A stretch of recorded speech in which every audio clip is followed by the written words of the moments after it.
O livro do padre jesuíta Valdeli Carvalho da Costa nos oferece oportunidade para dois saudáveis exercícios, um de visão retrospectiva e outro de reflexão em torno do sempre debatido problema do relacionamento igreja-espiritismo. Não que seja essa a temática dominante da obra, dado que o espiritismo é mencionado esporadicamente e sem que nisto vá qualquer conotação pejorativa, obliquamente. Explico-me. A obra se volta para a interação igreja-umbanda e não poderíamos exigir que desdobrasse aspectos doutrinários que, no caso, são marginais ao tema central.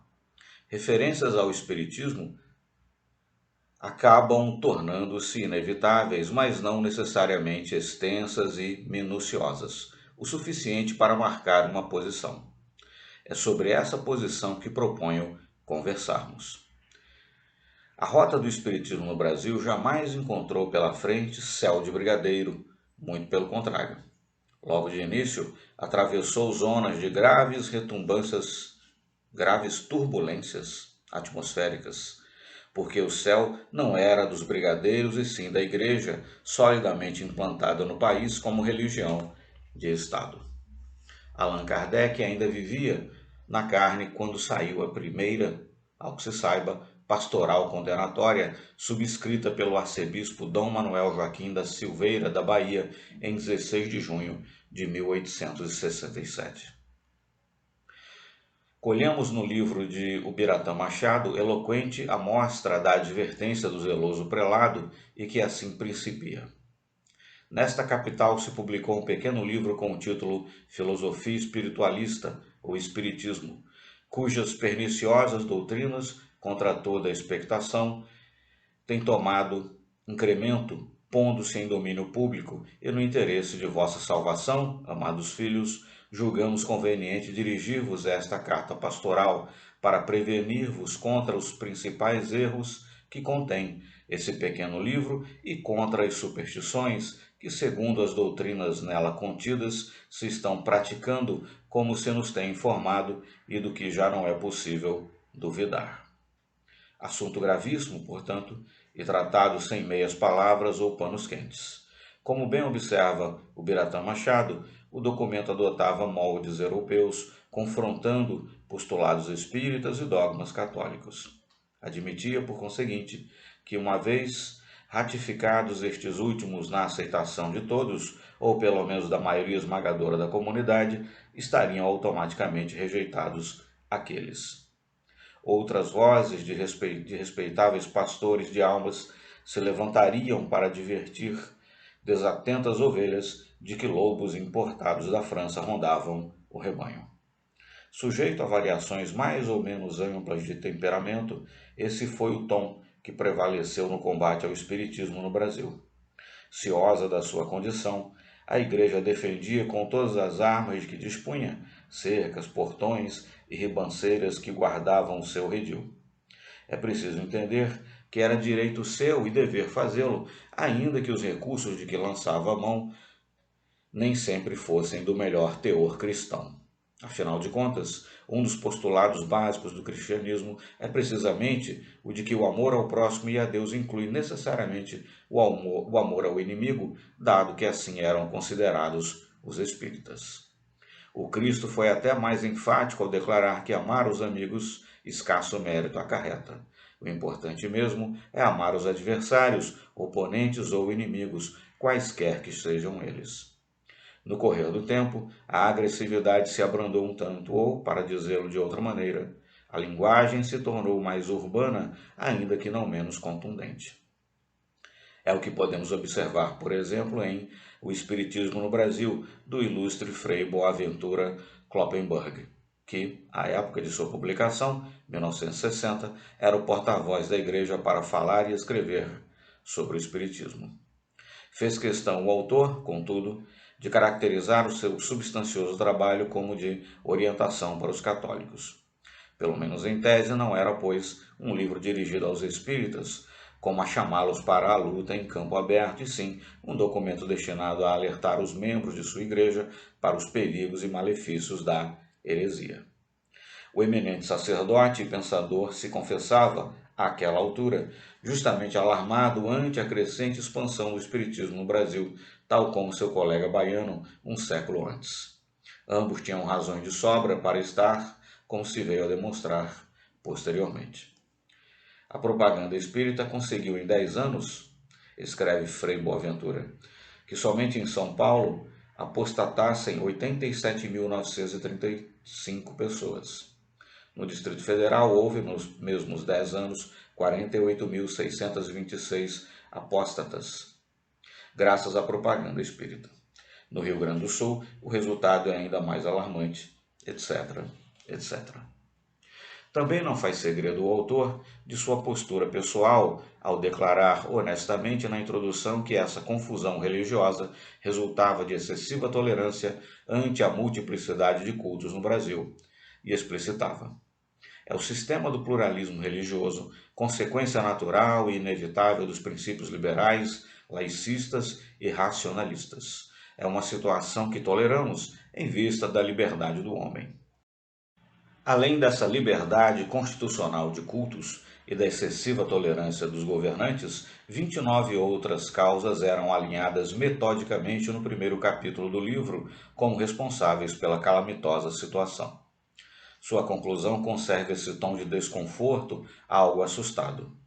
Sentíssemos em nós um pouco mais desse ardor apostólico de um São João evangelista, flamejasse mais alto em nós o efetivo amor a Jesus e sua obra, como num apóstolo São Paulo, e a herética doutrina do Espiritismo não encontraria esse campo aberto em que pode semear à vontade, sem maiores obstáculos e dificuldades, a péssima cisânia, cujos frutos começam a amadurecer assustadoramente.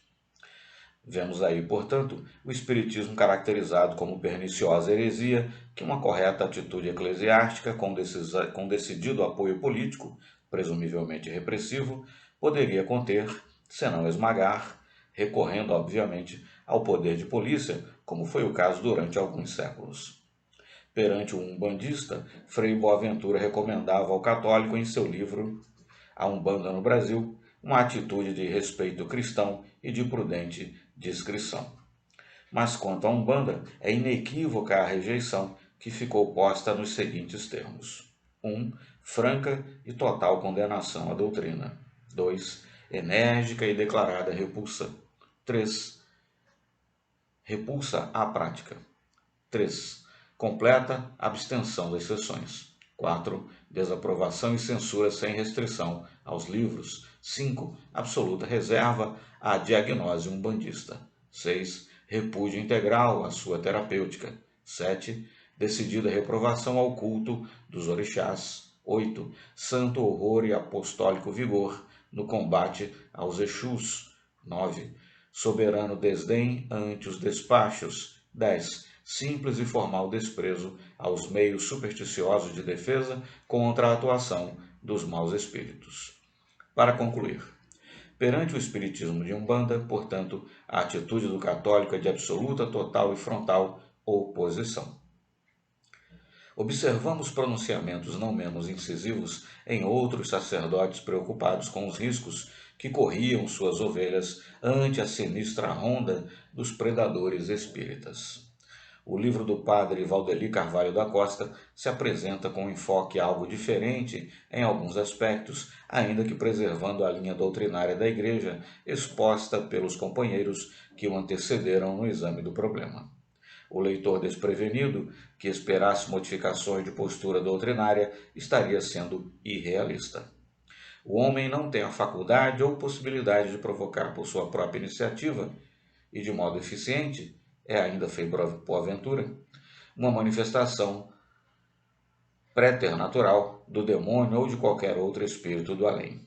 Não existe, porque é impossível a atuação diabólica ou espírita provocada, mesmo em sessões espíritas ou em terreiros de umbanda ou em qualquer outro antro de superstição, necromancia ou magia.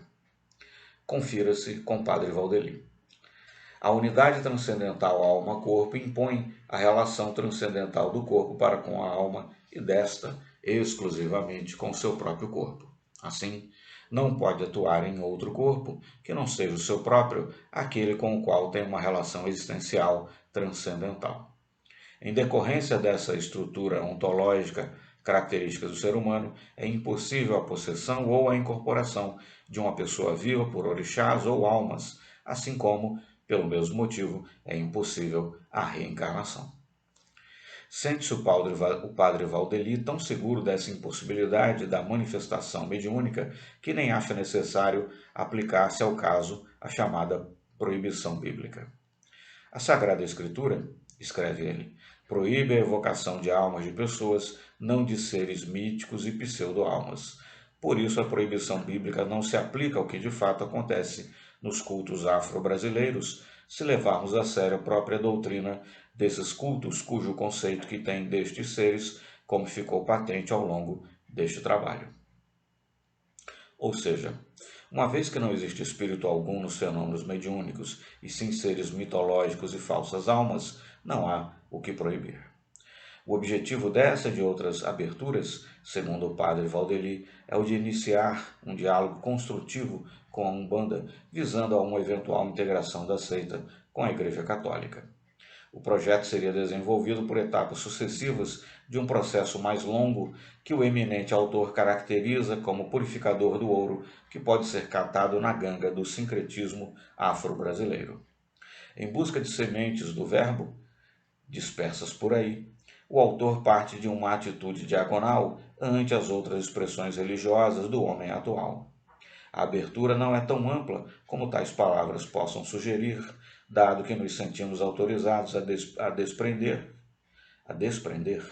que do propósito do diálogo estaria excluído o espiritismo. Como se verá daqui a pouco, tais objetivos, contudo, levaram-no a um aprofundamento sem precedentes e abundantemente documentado nas raízes e motivações da Umbanda, a fim de identificar nela conceitos aproveitáveis do ponto de vista da teologia e da dogmática católicas, bem como aspectos considerados inaceitáveis. Recorreremos a alguns exemplos ilustrativos desse enfoque. Padre Valdeli vê aspectos dignos de exame no conceito umbandista que se vai lentamente elaborando em torno da figura de Jesus. A doutrina sobre Oxalá, Jesus, anota ele, é um destes pontos convergentes entre as duas expressões religiosas, Igreja, Umbanda. Ainda que necessitando de algumas acomodações teológicas, há sobre o que trabalhar neste vetor. Claro que a Igreja não abre mão da doutrina da divindade de Jesus. Esse é, aliás, um dos pontos críticos que excluem a possibilidade de diálogo com o Espiritismo. O autor não faz segredos de que a adoção de conceitos doutrinários espíritas pela Umbanda é um dos óbices à preconizada convergência. Estão nesse caso, a doutrina da reencarnação e a da comunicabilidade dos espíritos, além de outros aspectos relevantes. Com idêntica simpatia, o autor observa a embrionária formulação de um conceito de trindade na Umbanda, mas que também isso precisaria de ajustes de certa monta para tornar-se aceitável. Admitidas tais premissas e promovidas as necessárias adaptações e correções, a Igreja poderia, na opinião do autor, admitir a possibilidade de considerar a aceitação do nome de Oxalá como sinônimo de Jesus, ou de Obatalá, Oxalá e Fá como trindade divina, segundo o dogma católico entende Deus como Pai, Filho e Espírito Santo.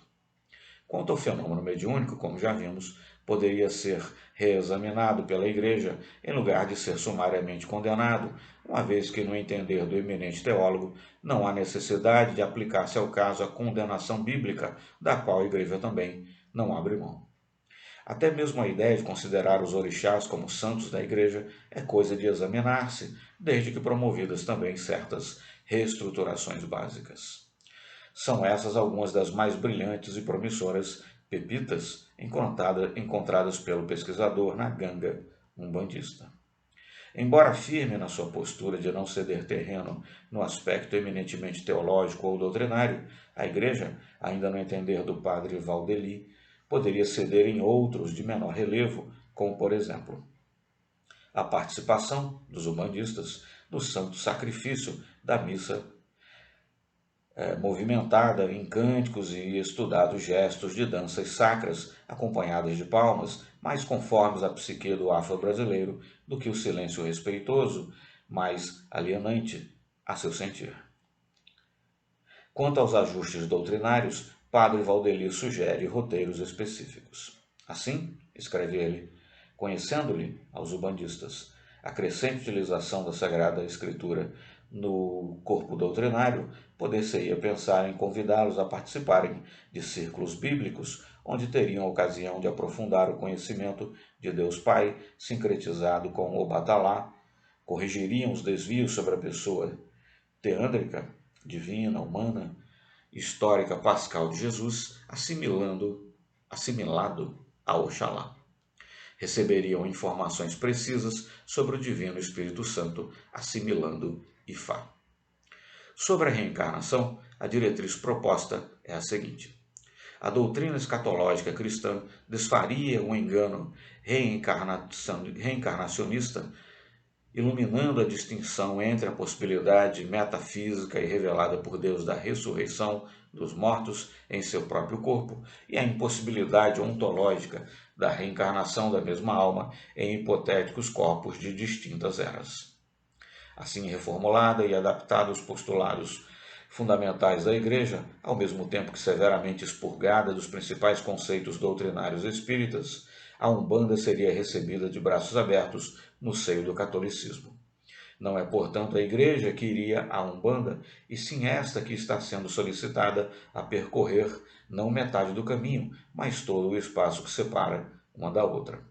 Ao que tudo indica, a Igreja acolheu com a melhor boa vontade e simpatia as propostas do ilustre jesuíta, autor do livro, de vez que a Pontifícia Universidade Gregoriana de Roma concedeu-lhe o doutorado, summa cum laude, em teologia, sendo seu estudo publicado, obviamente, com a indispensável aprovação eclesiástica superior. Li o estudo com o respeito devido a um trabalho dessa natureza. A Igreja tem todo o direito, como dizíamos de início, de propor medidas de seu interesse e sem acenar com um gesto de simpatia, e em acenar com um gesto de simpatia para os filhos de Deus que optaram pela Umbanda como expressão religiosa. Estamos, por outro lado, conscientes de que os conceitos doutrinários espíritas são, como era de esperar-se, reiteradamente rejeitados, o que é igualmente compreensível à vista dos objetivos contemplados no estudo do Padre Valdeli. É que aspectos como a doutrina da reencarnação, divindade de Jesus e comunicabilidade dos espíritos, para citar apenas 3 deles, constituem obstáculos praticamente inegociáveis no contexto de uma eventual aproximação Igreja-Umbanda. Pareceu-me que Padre Valdeli Carvalho da Costa procurou, contudo, discordar sem agredir, o que demonstra que o debate civiliza-se. Eis, porém, que me confesso perplexo ante sua inesperada, incompreensível e inverídica afirmativa à página 164, que transcrevo. No Rio de Janeiro, os traços míticos de Ifá paulatinamente foram esquecidos pelos descendentes dos ex-escravos Yoruba. A prática mântica a ele anexa foi perpetuada pelo uso. Sofreu, contudo, profundas modificações e inovações por influência de outras doutrinas.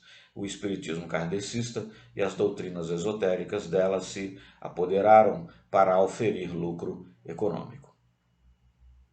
A observação assume características particularmente contundentes, não apenas à vista do tom moderado que o autor mantém alhures no livro, mas também porque, documentado por extensa bibliografia e material de pesquisa próprio, o autor deveria ter indicado a fonte em que se louvou para produzir tão grave e tão injusta acusação de que o Espiritismo, com letra maiúscula no seu texto, ter-se-ia apoderado de práticas mânticas para auferir lucros.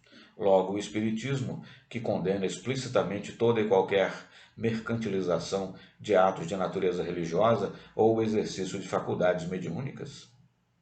O ensinamento do Cristo é claro e não deixa espaço a dúbias interpretações. Dar de graça o que de graça recebermos. Se algum praticante do mediunismo resolve fixar preços para o exercício de seus dons, é problema pessoal seu, pelo qual irá responder inapelavelmente perante as leis divinas, mas que o Espiritismo o aprove e ainda procure auferir lucro de tais práticas é a alegação que exige suporte documental incontestável, como existe, por exemplo, na tabela de preços adotada para atos religiosos e sacramentos católicos, como batizados, casamentos ou missas votivas. A alegação do autor, nesse ponto, é nota dissonante em texto preparado com o objetivo de informar uma tese respeitável, ainda que improvável implementação, sem uma total descaracterização da Umbanda. Quanto à reencarnação, a questão continua mal posta. A doutrina das vidas sucessivas não é invenção espírita e sim conceito que o Espiritismo adotou, ou melhor ainda, que os espíritos ensinaram como um dos postulados básicos da doutrina que estavam formulando, dado que leva à inteligência de aspectos da vida que de outra forma não fariam sentido. Que a teologia católica considere a reencarnação e a comunicabilidade como impossibilidades, até compreendemos. No contexto da física do século XIX, era considerado impossível voar, como mais pesado do que o ar, o que era precisamente o que desejava fazer nosso patrício Alberto Santos Dumont. Sabemos, por outro lado, que uma vez admitida, a reencarnação desestabiliza um dos mais preciosos conceitos da teologia dogmática, o da unicidade da vida, sobre o qual estão montadas importantes estruturas doutrinárias, cujo colapso é compreensivelmente temido pelas autoridades eclesiásticas. É certo que o Espiritismo acompanha com maior interesse a crescente aceitação da ideia das vidas sucessivas, mas não se empenha em montar laboratórios de pesquisa para prová-la, nem acha que haja excessiva tolerância com aqueles que não a admitem. Isso é problema da ciência e da consciência de cada um. Por isso, parece-me um equívoco tático de graves consequências esse enorme investimento no combate sistemático à reencarnação, cuja realidade, uma vez demonstrada como está, deixa a teologia tradicional sem opções salvadoras. A reencarnação não é um postulado religioso no estrito sentido do termo, e sim um dispositivo embutido no mecanismo das leis divinas, e sob tal aspecto mais amplo, sim, um conceito de profundas implicações religiosas. São essas as leis que regulam o processo evolutivo do ser humano, e como tal, não constitui objeto de fé ou crença, mas de conhecimento.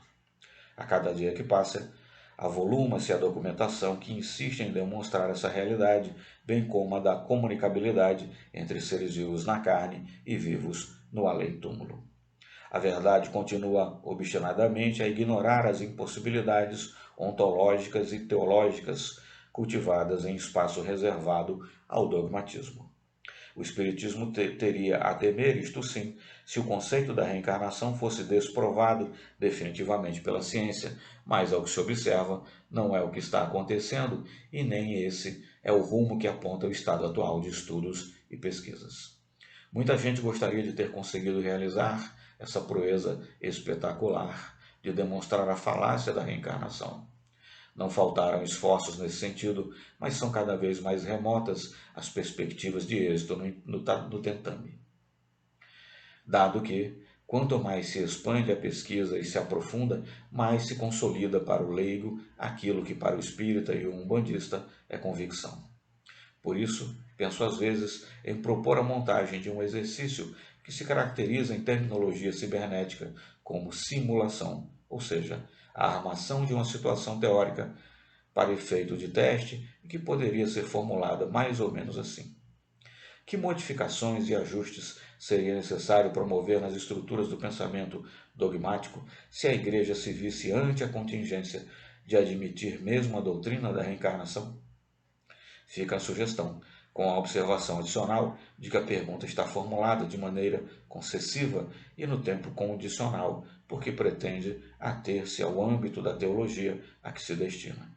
O correto, porém, seria substituir o se por quando e, consequentemente, seria por será e viesse por vir.